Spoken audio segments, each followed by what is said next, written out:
بسم اللہ الرحمن الرحیم۔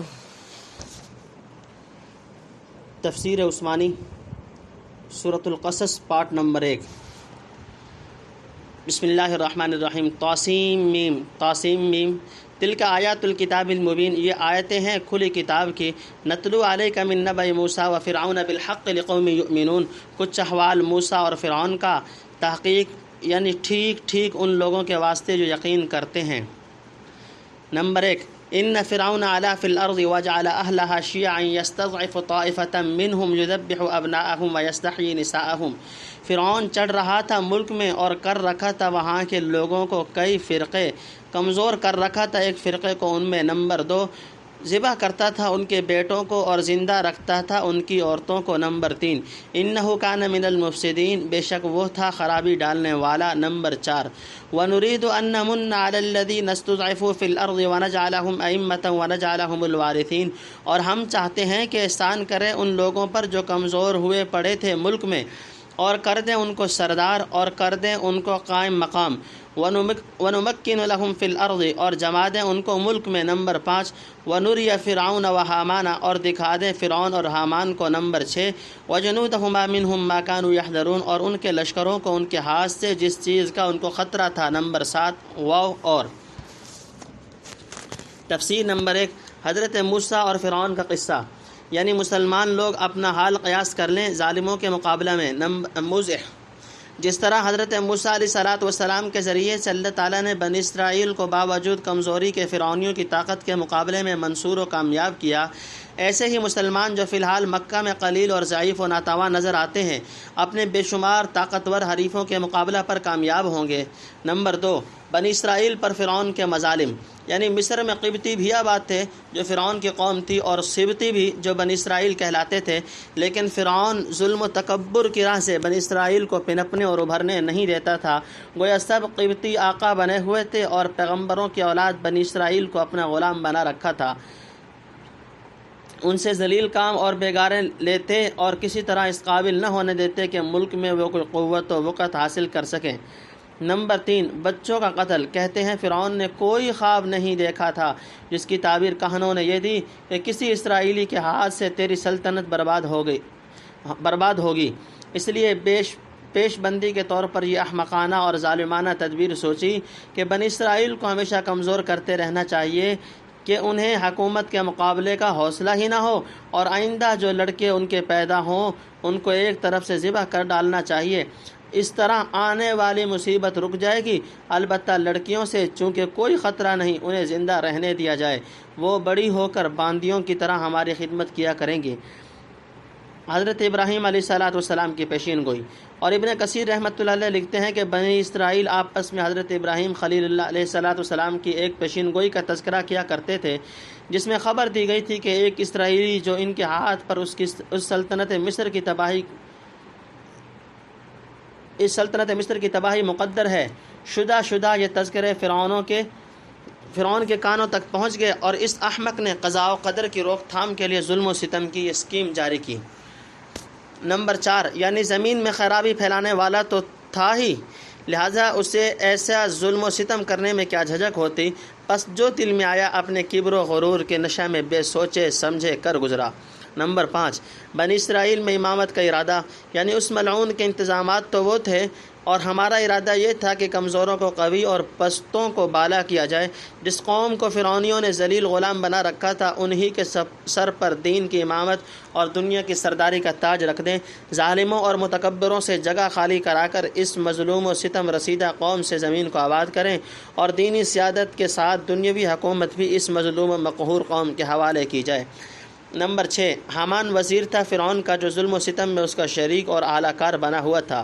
نمبر 7، حق تعالیٰ کی مشیت، یعنی جس خطرہ کی وجہ سے انہوں نے بنی اسرائیل کے ہزارہا بچوں کو ذبح کر ڈالا تھا، ہم نے چاہا کہ وہی خطرہ ان کے سامنے آئے۔ فرعون نے امکانی کوشش کر دیکھی اور پورے زور خرچ کر لیے کسی طرح اس اسرائیلی بچہ سے معمون ہو جائے جس کے ہاتھ پر اس کی تباہی مقدر تھی، لیکن تقدیر الہی کہاں ٹلنے والی تھی۔ خداوند قدیر نے اس بچے کو اسی کی گود میں، اسی کے بستر پر، اسی کے محلات کے اندر شاہانہ ناز و نعم سے پرورش کرایا اور دکھلا دیا کہ خدا جو انتظام کرنا چاہے کوئی طاقت اسے روک نہیں سکتی۔ اوحینا الی موسیٰ الی ام موسیٰ ان ارضعی، ہم نے حکم بھیجا موسیٰ کی ماں کو کہ اس کو دودھ پلاتی رہے۔ فاذا خفت علیہ فالقیہ فی الیم ولا تخافی ولا تحزنی، پھر جب تجھ کو ڈر ہو اس کا، یعنی اس پر کہ تو ڈال دے اس کو دریا میں، نمبر 1، اور نہ خطرہ کر اور نہ غمگین ہو۔ انا رادوہ الیک وجاعلوہ من المرسلین، ہم پھر پہنچا دیں گے اس کو تیری طرف اور کریں گے اس کو رسولوں یعنی رسول سے۔ نمبر 2، فالتقطہ آل فرعون لیکون لہم عدوا وحزنا، پھر اٹھا لیا اس کو فرعون کے گھر والوں نے کہ ہو ان کا دشمن اور غم میں ڈالنے والا۔ ان فرعون وحامان وجنودہما کانوا خاطئین، بے شک فرعون اور حامان اور ان کے لشکر تھے چونکنے والے۔ نمبر 3، وقالت امرأۃ فرعون قرۃ عین لی ولک، اور بولی فرعون کی عورت یہ تو آنکھوں کی ٹھنڈک ہے میرے اور تیرے لیے۔ نمبر 4، لا تقتلوہ، اس کو مت مارو، عسیٰ ان ینفعنا او نتخذہ ولدا وہم لا یشعرون، کچھ بعید یعنی شاید نہیں کہ جو ہمارے کام آئے یا ہم اس کو کر لیں بیٹا۔ نمبر 5، اور ان کو کچھ خبر نہ تھی۔ نمبر 6، وَأَصْبَحَ فُؤَادُ أُمِّ مُوسَىٰ فَارِغًا، اور صبح کو موسیٰ کی ماں کے دل میں قرار نہ رہا۔ ان کادت لتبدی بہ لولا ان ربطنا علی قلبها لتکون من المؤمنین، قریب تھی کہ ظاہر کر دے بے قراری کو اگر نہ ہم نے گرہ دی ہوتی اس کے دل پر، اس واسطے کہ رہے یقین کرنے والوں میں۔ نمبر 7، واو اور تفسیر۔ نمبر 1، حضرت موسیٰ علیہ السلام کی والدہ کو الہام، ان کی ماں کو الہام ہوا یا خواب دیکھا یا کسی ذریعے سے معلوم کرا دیا گیا کہ جب تک بچے کے قتل کا اندیشہ نہ ہو برابر دودھ پلاتی رہیں، جب اندیشہ ہو تو صندوق میں رکھ کر دریائے نیل میں چھوڑ دیں۔ سورۃ طٰہٰ میں یہ قصہ گزر چکا۔ نمبر 2، ماں کی تسلی کر دی کہ ڈرے مت، بغیر کھٹ کے دریا میں چھوڑ دے، بچہ ضائع نہیں ہو سکتا، اور بچے کی جدائی سے غمگین بھی مت ہو، ہم بہت جلد اس کو تیرے ہی آغوش شفقت میں پہنچا دیں گے، خدا کو اس سے بڑے کام لینے ہیں۔ وہ منصب رسالت پر سرفراز کیا جائے گا، کوئی طاقت اللہ کے ارادہ میں حائل و مانع نہیں ہو سکتی، تمام رکاوٹیں دور کر کے وہ مقصد پورا کرنا ہے جو اس محترم بچہ کی پیدائش سے متعلق ہے۔ نمبر 3، دریا میں بچے کا صندوق، آخر ماں نے بچہ کو لکڑی کے صندوق میں ڈال کر پانی میں چھوڑ دیا۔ فرعون کی بیوی حضرت آسیہ، صندوق بہتا ہوا ایسی جگہ جا لگا جہاں سے فرعون کی بیوی حضرت آسیہ کا ہاتھ لگ گیا، ان کو اس پیارے بچے کی پیاری صورت بھلی معلوم ہوئی، آثار نجابت و شرافت نظر آئے، پالنے کی غرض سے اٹھا لیا، مگر اس اٹھانے کا آخری نتیجہ یہ ہونا تھا کہ وہ بچہ بڑا ہو کر فرعون اور فرعونیوں کا دشمن ثابت ہوا اور ان کے حق میں سوہانے روح بنے، اس لیے اللہ تعالی نے ان کو اٹھانے کا موقع دیا۔ فرعون لعین کو کیا خبر تھی کہ جس دشمن کے ڈر سے ہزارہا معصوم بچے تحقیق کرا چکا ہوں، یہ وہی ہے جسے بڑے چاو پیار سے آج ہمارے ہاتھوں میں پرورش کرایا جا رہا ہے۔ فی الحقیقت فرعون اور اس کے وزیر و مشیر اپنے ناپاک مقصد کے اعتبار سے بہت چوکے کہ بے شمار اسرائیلی بچوں کو ایک شبہ پر قتل کرنے کے باوجود موسیٰ کو زندہ رہنے دیا، لیکن نہ چوکتے تو کیا کرتے؟ کیا خدا کی تقدیر کو بدل سکتے تھے یا مشیت عزتی کو روک سکتے تھے؟ ان کی بڑی چوک تو یہ تھی کہ سمجھے کہ قضاء و قدر کے فیصلوں کو انسانی تدبیروں سے روکا جا سکتا ہے۔ نمبر 4، یعنی کیسا پیارا بچہ ہے، ہمارا کوئی لڑکا نہیں، لو اسی سے دل بہلائیں اور آنکھیں ٹھنڈی کیا کریں۔ بعض روایت میں ہے کہ فرعون نے کہا لاکی لالی، تیری آنکھوں کی ٹھنڈک ہوگی میری نہیں۔ تقدیر ازلی، یہ الفاظ اس ملعون کی زبان سے کہلا رہی تھی، آخر وہی ہوا۔ نمبر 5، یعنی کم از کم بڑا ہو کر ہمارا کام آئے گا، یا مناسب سمجھا تو متبنہ بنا لیں گے۔ نمبر 6، یعنی یہ تو خبر نہ تھی کہ بڑا ہو کر کیا کرے گا، سمجھے کہ بنی اسرائیل میں سے کسی نے خوف سے ڈالا ہے، ایک لڑکا نہ مارا تو کیا ہوا، کیا ضرور ہے کہ یہی وہ بچہ ہو جس سے ہمیں خوف ہے، پھر جب ہم پرورش کریں گے وہ خود ہی ہم سے شرمائے گا، کس طرح ممکن ہے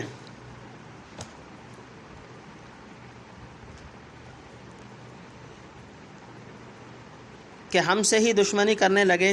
انہیں کیا خبر تھی کہ یہ اس کا دوست ہوگا جو سارے جہان کا پرورش کرنے والا ہے، اور تم چونکہ اس کے دشمن ہو اس لیے مجبور ہوگا کہ پروردگار حقیقی کے حکم سے تمہاری مخالفت کرے۔ تم اپنی ظاہری تربیت پر تو ایسی اچھی امیدیں باندھتے ہو، مگر شرم نہیں آتی کہ اس رب حقیقی کے مقابلہ میں انا ربکم الاعلی کی آواز بھی بلند کر رہے ہو۔ نمبر 7 والدہ کی بے قراری۔ موسیٰ علیہ السلام کی والدہ بچہ کو دریا میں ڈال تو آئیں، مگر ماں کی ممتا کہاں چین سے رہنے دیتی۔ رہ رہ کر موسیٰ کا خیال آتا تھا، دل سے قرار جاتا رہا۔ موسیٰ کی یاد کے سوا کوئی چیز دل میں باقی نہ رہی۔ قریب تھا کہ صبر و ضبط کا رشتہ ہاتھ سے چھوٹ جائے اور عام طور پر ظاہر کر دیں کہ میں نے اپنا بچہ دریا میں ڈالا ہے، کسی کو خبر ہو تو لاؤ۔ لیکن خدائی الہام انا رادوہ الیک وجاعلوہ من المرسلین کو یاد کر کے تسلی پاتی تھیں۔ یہ خدا ہی کا کام تھا کہ اس کے دل کو مضبوط باندھ دیا کہ کوئی خدائی راز قبل از وقت کھلنے نہ پائے۔ تھوڑی دیر بعد خود موسیٰ علیہ السلام کی والدہ کو عین الیقین حاصل ہو جائے کہ اللہ کا وعدہ ضرور پورا ہو کر رہتا ہے۔ قالت لاختہ قصی، کہہ دیا اس کی یعنی موسیٰ کی بہن کو پیچھے چلی جا۔ فبصرت بہ عن جنب وہم لا یشعرون، پھر دیکھتی رہے اس کو اجنبی ہو کر اور ان کو خبر نہ ہوئی۔ نمبر 1 وحرمنا علیہ المراضع من قبل، اور روک رکھا تھا ہم نے موسیٰ سے دائیوں کو پہلے سے۔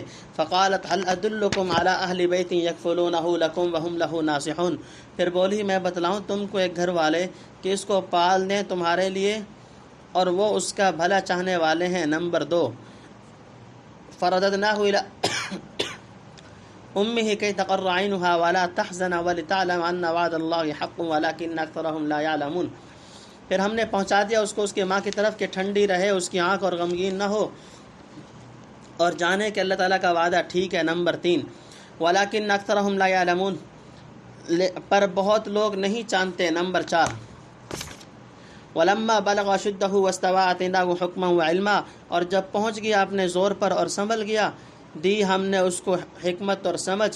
وکذالک نجزی المحسنین، اور اسی طرح ہم بدلہ دیتے ہیں نیکی والوں کو۔ نمبر 5 ودخل المدینۃ علی حین غفلۃ من اہلہا، اور آیا شہر کے اندر جس وقت بے خبر ہوئے تھے وہاں کے لوگ۔ نمبر 6 فوجد فیہا رجلین یقتتلان، پھر پائے اس میں دو مرد لڑتے ہوئے۔ ھذا من شیعتہ وھذا من، یہ ایک اس کے رفیقوں میں اور دوسرا اس کے۔ تفسیر۔ نمبر 1 حضرت موسیٰ علیہ السلام کی بہن کی نگرانی، یعنی جب فرعون کے محل سرا میں صندوق کھلا اور بچہ برآمد ہوا تو شہر میں شہرت ہو گئی۔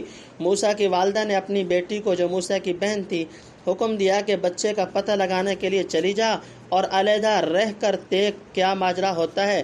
لڑکی ہوشیار تھی، جہاں بچے کے گرد بھیڑ لگی تھی وہاں بے تعلق اجنبی بن کر دور سے دیکھتی رہی کہ کسی کو پتہ نہ لگا کہ اس بچے کی بہن ہے۔ نمبر 2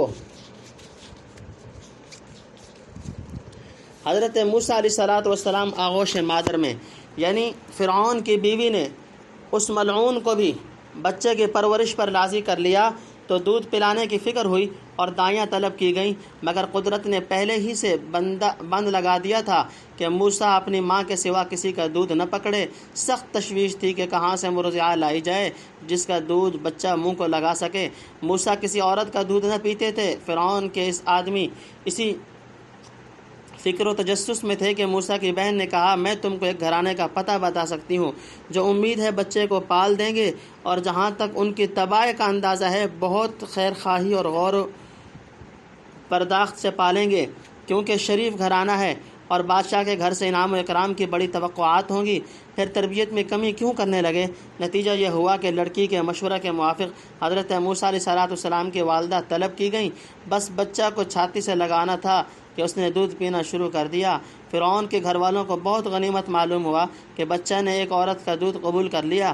بڑی خوشیاں منائی گئیں اور انعام و اکرام کیے گئے۔ مرجع نے عذر کیا کہ میں یہاں نہیں رہ سکتی، اپنے گھر لے جا کر اس کی پرورش کروں گی۔ چنانچہ موسیٰ علیہ السلام امن و اطمینان کے ساتھ پھر آغوش مادری میں پہنچ گئے اور فرعون کے یہاں سے جو روزینہ ان کی ماں کا مقرر ہوا وہ مفت میں رہا۔ نمبر 3 اللہ کا وعدہ حق ہے، یعنی انا رادوہ الیک وجاعلوہ من المرسلین، میں جو 2 وعدے کیے تھے ایک تو آنکھوں سے دیکھ لیا کس حیرت انگیز طریقہ سے پورا ہو کر رہا، اور دوسرے کو اسی پر قیاس کرنے کا موقع ملا کہ بلا شبہ وہ بھی اپنے وقت پر پورا ہو کر رہے گا۔ نمبر 4 یعنی وعدہ اللہ کا پہنچ کر رہتا ہے، ہاں بیچ میں بڑے بڑے پھیر پڑ جاتے ہیں، اس میں بہت سے لوگ بے یقین ہونے لگتے ہیں۔ موضح۔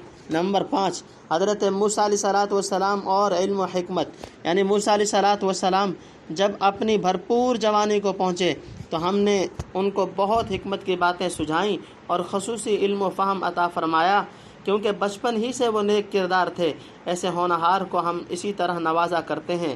نمبر 6، یعنی حضرت موسیٰ جوان ہو کر ایک روز شہر میں پہنچے جس وقت لوگ غافل پڑے سو رہے تھے، شاید رات کا وقت ہوگا یا دوپہر ہوگی۔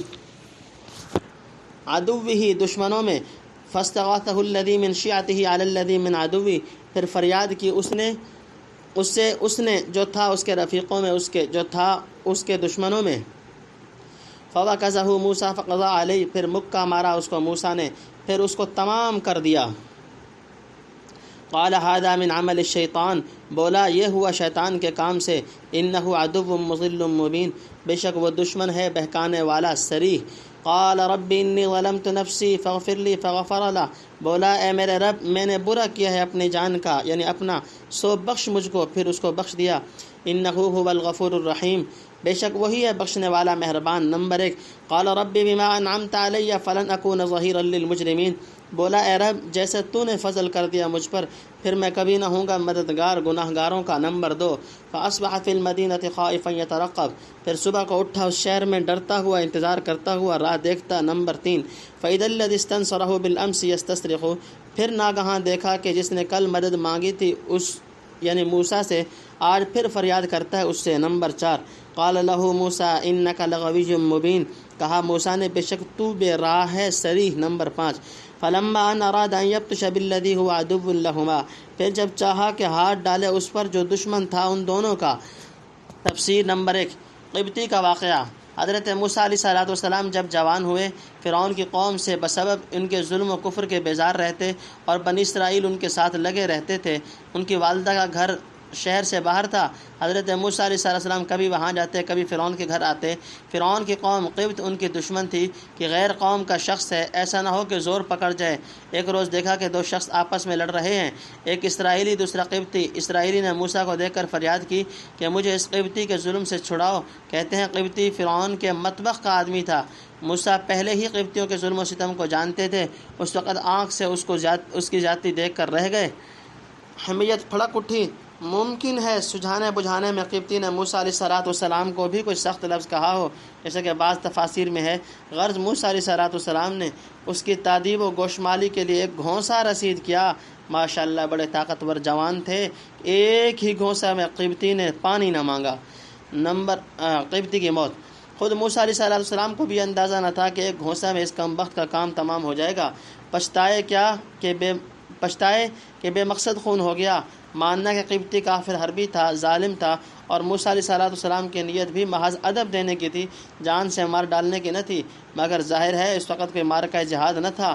موسیٰ علیہ السلام نے قبطی قوم کو کوئی الٹیمیٹم نہیں دیا تھا، بلکہ مصر میں ان کی بود و مانند کے شروع سے جو طرز عمل رہا تھا اس سے لوگ مطمئن تھے کہ وہ یوں ہی کسی کی جان و مال لینے والے نہیں۔ پھر ممکن ہے غیظ و غضب کے جوش میں معاملہ کی تحقیق بھی سرسری ہوئی ہو، اور مکہ مارتے وقت پوری طرح اندازہ نہ رہا کہ کتنی ضرب تعدیب کے لیے کافی ہے۔ ادھر سے اس بلا ارادہ قتل سے اندیشہ تھا کہ فرقہ وارانہ اشتعال پیدا ہو کر دوسرے مصائب و فتن کا دروازہ نہ کھل جائے۔ حضرت موسیٰ علیہ السلام کا استغفار۔ اس لیے اپنے فعل پر نادم ہو اور سمجھے کہ اس میں کسی درجہ تک شیطان کا دخل ہے۔ انبیاء علیہ السلام کی فطرت ایسی پاک و صاف اور ان کی استعداد اس قدر اعلیٰ ہوتی ہے کہ نبوت ملنے سے بیشتر ہی وہ اپنے ذرہ ذرہ عمل کا محاسبہ کرتے ہیں، اور ادنیٰ سے لغزش یا خطا اجتہادی پر بھی حق تعالیٰ سے رو رو کر معافی مانگتے ہیں۔ چنانچہ موسیٰ علیہ السلام نے اللہ تعالیٰ سے اپنی تقصیرات کا اعتراف کر کے معافی چاہی جو دے دی گئی، اور غالباً اس معافی کا علم ان کو بذریعہ الہام وغیرہ ہوا ہوگا۔ آخر پیغمبر لوگ نبوت سے پہلے ولی تو ہوتے ہیں۔ نمبر 2، یعنی آپ نے جیسے اپنے فضل سے مجھ کو عزت، راحت، قوت عطا فرمائی، میری تقصیرات کو معاف کیا، اس کا شکریہ میں آئندہ کبھی مجرموں کا مددگار نہ بنوں گا۔ شاید اس فریادی یعنی اسرائیلی کی بھی کچھ تقصیر معلوم ہوئی ہوگی۔ مجرم نے اسے کہا، یا مجرمین میں سے کفار اور ظالم لوگ مراد ہوں گے، یعنی تیری دی ہوئی قوتوں کو آئندہ کبھی بھی ان کی حمایت و اعانت میں خرچ نہ کروں گا، یا مجرمین سے شیاطین مراد ہوں، یعنی شیاطین کے مشن میں ان کا مددگار کبھی نہ بنوں گا کہ وہ وسوسہ اندازی کر کے مجھ سے ایسے کام کرا دے جس پر بعد کو پچھتانا پڑے، یا اسرائیلی کو مجرم اس حیثیت سے کہا کہ وہ وقوع جرم کا سبب بنا۔ واللہ تعالی عالم۔ نمبر 3، یعنی انتظار کرتے اور راہ دیکھتے تھے کہ مقتول کے وارث فرعون کے پاس فریاد لے گئے ہوں گے، دیکھیے کس پر جرم ثابت ہوا، اور مجھ سے کیا سلوک کریں۔ نمبر 4 یعنی اسی اسرائیلی کی لڑائی آج کسی اور سے ہو رہی تھی۔ نمبر 5 اسرائیلی اور قبطی کا جھگڑا، یعنی روز ظالموں سے الجھتا ہے اور مجھ کو لڑواتا ہے۔ قال یا موسیٰ اتريد ان تقتلنی کما قتلت نفسا بالامس، بول اٹھا فریاد کرنے والا، اے موسیٰ کیا تو چاہتا ہے کہ خون کرے میرا جیسے خون کر چکا کل ایک جان کا۔ نمبر 1 ان تريد الا ان تكون جبارا في الارض وما تريد ان تكون من المصلحين، تیرا یہی جی چاہتا ہے کہ زبردستی کرتا پھرے ملک میں اور نہیں چاہتا کہ ہو صلح کرا دینے والا۔ نمبر 2 وجاء رجل من اقصى المدینة يسعى، اور آیا شہر کے پرلے سرے سے ایک مرد دوڑتا ہوا۔ قال یا موسیٰ ان الملأ یأتمرون بک لیقتلوک فاخرج انی لک من الناصحین، کہا اے موسیٰ دربار والے مشورہ کرتے ہیں تجھ پر کہ تجھ کو مار ڈالیں، سو نکل جا میں تیرا بھلا چاہنے والا ہوں۔ نمبر 3 فخرج منها خائفا يترقب قال رب نجنی من القوم الظالمین، پھر نکلا وہاں سے ڈرتا ہوا راہ دیکھتا، بولا اے رب بچا لے مجھ کو اس قوم بے انصاف سے۔ ولما توجہ تلقاء مدین قال عسى ربی ان یهدینی سواء السبیل، اور جب منہ کیا مدین کی سیدھ پر بولا امید ہے کہ میرا رب لے جائے مجھ کو سیدھی راہ پر۔ نمبر 4 ولما ورد ماء مدین وجد علیہ امة من الناس یسقون، اور جب پہنچا مدین کے پانی پر پایا وہاں ایک جماعت کو لوگوں کی پانی پلاتے ہوئے۔ نمبر 5 واو اور تفسیر۔ نمبر 1 ہاتھ ڈالنا چاہا اس ظالم پر، بول اٹھا مظلوم جانا کہ سب زبان سے مجھ پر غصہ کیا ہے ہاتھ بھی مجھ پر چلائیں گے، وہ کل کا خون چھپا رہا تھا کہ کس نے کیا، آج اس کی زبان سے مشہور ہوا موضح۔ نمبر 2 قبطی کا حضرت موسیٰ کو الزام دینا، یعنی زور زبردستی سے قتل کرنا ہی آتا ہے، یہ نہیں کہ سمجھا بجھا کر فریقین میں صلح کرا دے۔ نمبر 3 فرعون کے اہل دربار کا مشورہ، یعنی فرعون خون کی خبر فرعون کو پہنچ گئی، وہاں مشورے ہوئے کہ غیر قوم کے آدمی کا یہ حوصلہ ہو گیا کہ شاہی قوم کے افراد اور سرکاری ملازمین کو قتل کر ڈالے۔ سپاہی دوڑائے گئے کہ موسیٰ کو گرفتار کر کے لائیں، شاید مل جاتے تو قتل کرتے۔ اسی مجمع میں سے ایک نیک طینت بھی کے دل میں اللہ تعالیٰ نے حضرت موسیٰ علیہ السلام کی خیر خواہی ڈال دی، وہ جلدی کر کے مختصر راستہ سے بھاگتا ہوا آیا اور حضرت موسیٰ کو واقعہ کی اطلاع پا کر مشورہ دیا کہ تم فوراً شہر سے نکل جاؤ۔ حضرت شاہ صاحب رحمۃ اللہ لکھتے ہیں کہ یہ سنایا ہمارے پیغمبر کو کہ لوگ ان کی جان لینے کی فکر کریں گے اور وہ بھی وطن سے نکلیں گے، چنانچہ سب کافر اکٹھے ہوئے تھے کہ ان پر مل کر چوٹ کریں۔ اسی رات میں آپ وطن سے ہجرت کر گئے۔ نمبر 4 حضرت موسیٰ کی مصر سے روانگی۔ حضرت موسیٰ علیہ السلام مصر سے نکل کھڑے ہوئے، راہ سے واقف نہ تھے، اللہ تعالیٰ سے درخواست کی کہ سیدھی راہ پر چلائے۔ اس نے مدین کی سیدھی سڑک پر ڈال دیا جہاں پہنچا کر انہیں امن و اطمینان کے ساتھ متأہل بنانا تھا، صرف یہی نہیں بلکہ بہت دور تک سیدھی راہ پر لے چلنا تھا۔ نمبر 5 مدین میں آمد۔ مدین مصر سے 8-10 دن کے راہ پر ہے۔ وہاں پہنچے بھوکے پیاسے، دیکھا کنویں پر لوگ اپنے مواشی کو پانی پلا رہے ہیں۔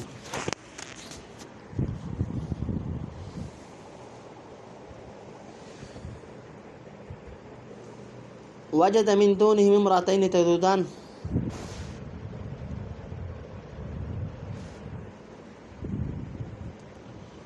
پایا ان سے ورے 2 عورتوں کو کہ روکے کھڑے تھیں اپنی بکریاں یعنی اپنے جانور۔ قال ما خطبكما، بولا کیا تمہارا کیا حال ہے؟ قالتا لا نسقي حتى يصدر الرعاء وابونا شيخ كبير، بولی ہم نہیں پلاتی پانی چرواہوں کے پھیر لے جانے تک۔ نمبر 1 اور ہمارا باپ بوڑھا ہے بڑی عمر کا۔ نمبر 2 فسقى لهما ثم تولى الى الظل فقال رب اني لما انزلت الي من خير فقير، پھر اس نے پانی پلا دیا ان کے جانوروں کو۔ نمبر 3 پھر ہٹ کر آیا چھاؤں یعنی سایہ کی طرف، بولا اے رب تو جو چیز اتارے میری طرف اچھی، میں اس کا محتاج ہوں۔ نمبر 4 فجاءته احداهما تمشي على استحياء، پھر آئی اس کے پاس ان دونوں میں سے ایک چلتی تھی شرم سے۔ نمبر 5 قالت ان ابی يدعوك ليجزيك اجر ما سقيت لنا، بولی میرا باپ تجھ کو بلاتا ہے کہ بدلے میں دے حق اس کا کہ تو نے پانی پلا دیا ہمارے جانوروں کو۔ نمبر 6 فلما جاءه وقص عليه القصص قال لا تخف، پھر جب پہنچا اس کے پاس اور بیان کیا اس سے احوال، کہا مت ڈر، نجوت من القوم الظالمین، بچ آیا تو اس قوم بے انصاف سے۔ نمبر 7 قالت احداهما یا ابت استاجره، بولی ان دونوں میں سے ایک اے باپ اس کو نوکر رکھ لے۔ ان خیر من استأجرت القوی الامین، البتہ بہتر نوکر جس کو تو رکھنا چاہے وہ ہے جو زور آور ہو امانت دار۔ نمبر 8، قالت انی اريد ان انکحک، کہا میں چاہتا ہوں کہ بیاہ دوں تجھ کو۔ تفسیر نمبر 1، دو عورتیں، وہ دونوں بکریاں لے کر حیا سے کنارے کھڑی تھیں، اتنی قوت نہ تھی کہ مجمع کو ہٹا دیں یا بذات خود بھاری ڈول نکالیں، شاید اوروں سے بچا ہوا پانی پلاتی ہوں۔ نمبر 2، یعنی ہمارا باپ جوان اور توانا ہوتا تو ہم کو آنا نہ پڑتا، وہ خود ان مردوں سے نبٹ لیا کرتا۔ نمبر 3، عورتوں کی مدد۔ پیغمبروں کے فطری جذبات و ملکات ایسے ہوتے ہیں کہ تھکے ماندے بھوکے پیاسے تھے، مگر غیرت آئی کہ میری موجودگی میں یہ صنف ضعیف ہمدردی سے محروم رہے، اٹھے اور مجمع کو ہٹا کر ان کے بعد کنویں سے تازہ پانی نکال کر لڑکیوں کے جانوروں کو سیراب کیا۔ نمبر 4، حضرت موسیٰ علیہ السلام کی دعا، یعنی اے اللہ کسی عمل کی اجرت مخلوق سے نہیں چاہتا، البتہ تیری طرف سے کوئی بھلائی پہنچے اس کا ہمہ وقت محتاج ہوں۔ حضرت شاہ صاحب رحمۃ اللہ علیہ لکھتے ہیں کہ عورتوں نے پہچانا کہ چھاؤں پکڑتا ہے مسافر ہے، دور سے آیا ہوا تھکا بھوکا، جا کر اپنے باپ سے کہا۔ وہ حضرت شعیب علیہ السلام تھے علی القول المشہور، ان کو درکار تھا کہ کوئی مرد ملے نیک بخت جو بکریاں تھامے اور بیٹی بھی بیاہ دے، موضح۔ نمبر 5، جیسا کہ شریف اور پاک باز عورتوں کا قاعدہ ہے، کہتی ہیں شرم کے مارے چہرہ چھپا کر بات کی۔ نمبر 6، لڑکی کا حضرت موسیٰ علیہ السلام کو دعوت دینا۔ حضرت موسیٰ علیہ السلام اللہ تعالیٰ سے خیر طلب کر رہے تھے، اس نے اپنے فضل سے غیر متوقع طور پر خیر بھیجی تو قبول کیوں نہ کرتے؟ اٹھ کر عورت کے ساتھ ہو لیے۔ لکھتے ہیں کہ چلتے وقت اس کو ہدایت فرمائی کہ میں آگے چلوں گا، تم پیچھے آؤ، مبادا اجنبیہ پر آمدن نظر کرنے کی نوبت آئے، چنانچہ وہ پیچھے پیچھے راستہ بتلاتی ان کو لے کر گھر پہنچی۔ نمبر 7، حضرت شعیب علیہ السلام سے ملاقات اور مدد کا وعدہ۔ موسیٰ علیہ السلام نے حضرت شعیب کو اپنی ساری سرگزشت کہہ سنائی، انہوں نے تسلی دی اور فرمایا کہ اب تو اس ظالم قوم کے پنجہ سے بچ نکلا، انشاءاللہ تیرا کچھ نہیں بگاڑ سکتے۔ مدین فرعون کی حدود سلطنت سے باہر تھا۔ نمبر 8، حضرت موسیٰ علیہ السلام کی قوت و امانت، یعنی موسیٰ میں دونوں باتیں موجود ہیں، زور دیکھا ڈول نکالنے یا مجمع کو ہٹانے سے، اور امانت دار سمجھا بے طمع اور عفیف ہونے سے۔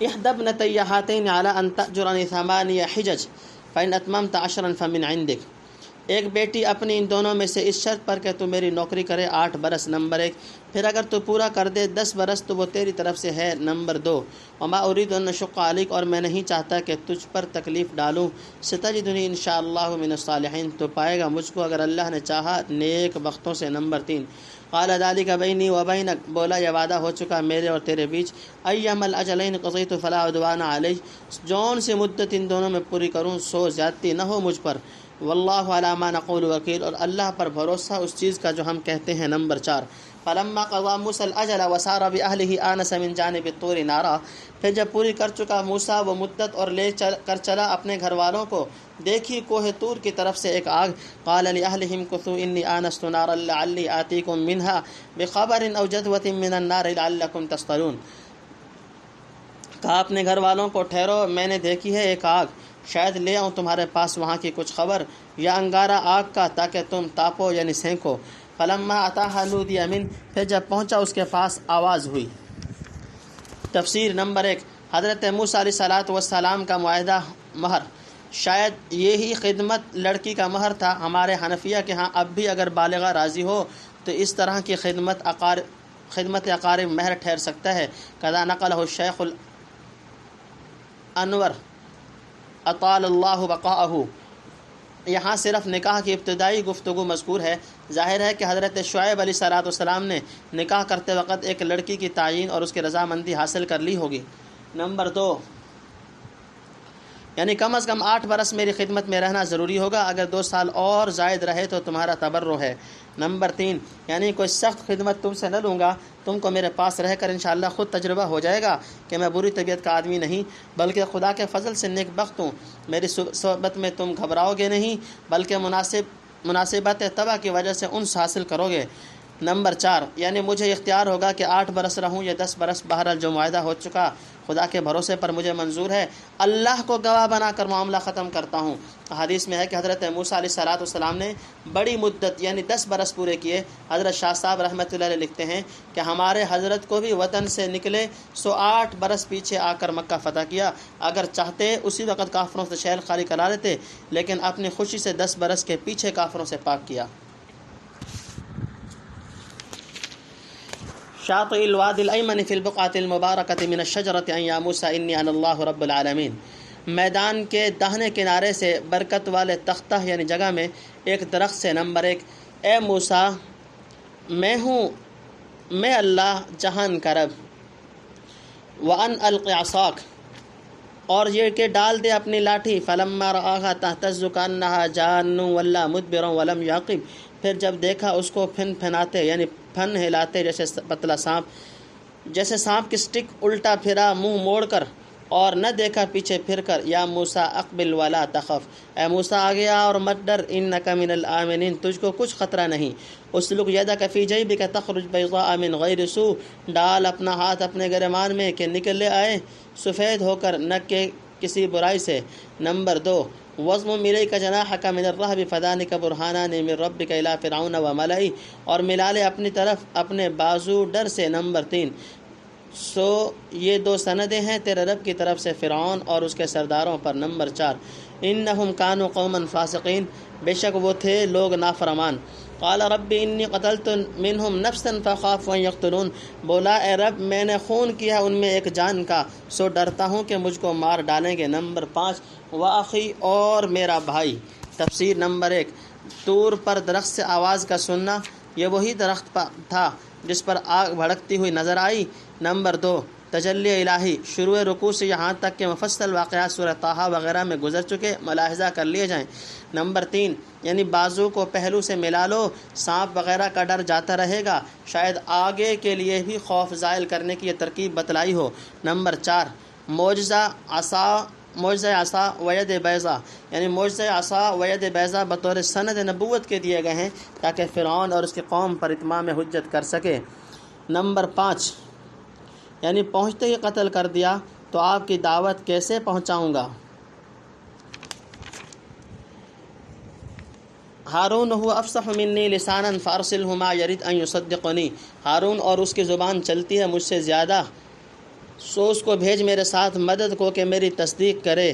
انی اخاف ان یکذبون، میں ڈرتا ہوں کہ مجھ کو جھوٹا کریں۔ نمبر 1، قال سنشد عضدک باخیک ونجعل لکما سلطانا فلا یصلون الیکما، فرمایا ہم مضبوط کر دیں گے تیرے بازو کو تیرے بھائی سے اور دیں گے تم کو غلبہ، پھر وہ نہ پہنچ سکیں گے تم تک، بآیاتنا، ہماری نشانیوں سے، انتما ومن اتبعکم الغالبون، تم اور جو تمہارے ساتھ ہو غالب رہو گے۔ نمبر 2، فلما جاءہم موسیٰ بآیاتنا بینات قالوا ما هذا الا سحر مفترى، پھر جب پہنچا ان کے پاس موسیٰ لے کر ہماری نشانیاں کھلی ہوئی، بولے اور کچھ نہیں، یہ جادو ہے باندھا ہوا۔ نمبر 3، وما سمعنا بهذا فی آبائنا الاولین، اور ہم نے سنا نہیں یہ اپنے اگلے باپ دادوں میں۔ نمبر 4، وقال موسیٰ ربی اعلم بمن جاء بالہدی من عندہ، اور کہا موسیٰ نے میرا رب تو خوب جانتا ہے جو کوئی لایا ہے ہدایت کی بات اس کے پاس سے، ومن تکون لہ عاقبۃ الدار، اور جس کو ملے آخرت کا گھر، انہ لا یفلح الظالمون،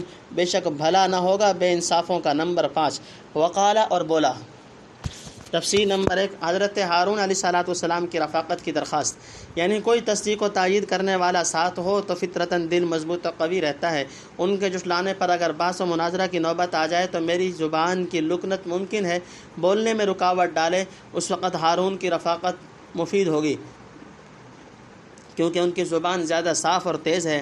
نمبر 2، غلبہ و نصرت کا وعدہ، یعنی دونوں درخواستیں منظور ہیں، ہارون تمہارے قوت بازو رہیں گے اور فرعونیوں کو تم پر کچھ دسترست نہ ہوگی، ہماری نشانیوں کی برکت سے تم اور تمہارے ساتھی ہی غالب و منصور رہیں گے۔